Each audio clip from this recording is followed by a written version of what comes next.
Et boum les gars, bienvenue sur une nouvelle vidéo de WIS Affiliate. On espère que vous allez bien en cette saison d'Open. On est de retour pour vous préciser certains éléments de contenu que vous allez retrouver dans la programmation pour salle affiliée et on vous remercie d'être toujours plus nombreux à nous faire confiance. Dans l'entraînement d'aujourd'hui, il y a un mouvement qui est un petit peu inhabituel ou du moins qu'on voit peu fréquemment, qui est le burpee over the rammer. C'est un mouvement qui ressemble à ça pour 2 répétitions avec Gauthier.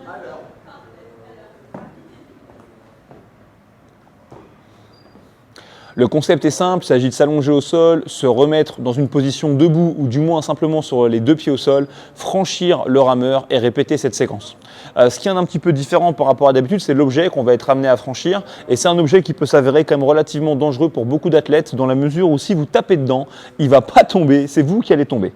Donc pour cette raison, on a mis en place une progression simple pour permettre à l'athlète de comprendre à quelle distance se placer et comment franchir le satané rameur.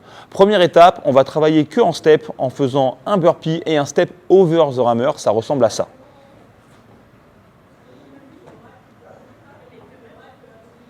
Super. L'idée à nouveau, c'est de travailler ça sur quelques répétitions ou une séquence de 20 secondes pour que l'athlète commence à évaluer la distance à laquelle il doit s'allonger du rameur, se remettre debout en minimisant ses déplacements de pied. La deuxième étape, ça va être d'effectuer un burpee over the rammer, mais cette fois-ci en remontant à l'aide d'un step dans le burpee, de manière peut-être à ménager un petit peu son cardio. Ça va ressembler à ça.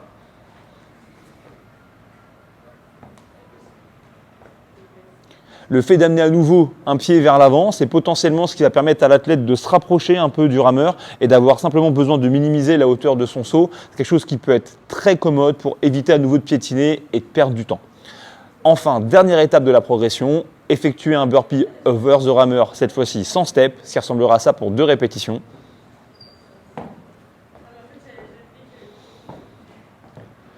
Quelques points ici qui sont importants pour vos athlètes s'ils visent vraiment l'efficience. Point numéro 1, rappelez-vous, comptez d'abord en nombre de déplacements de pied. Moins j'ai de déplacements au niveau de mes appuis, puis finalement je vais avoir du coup moins d'étapes et donc potentiellement je pourrai aller plus vite.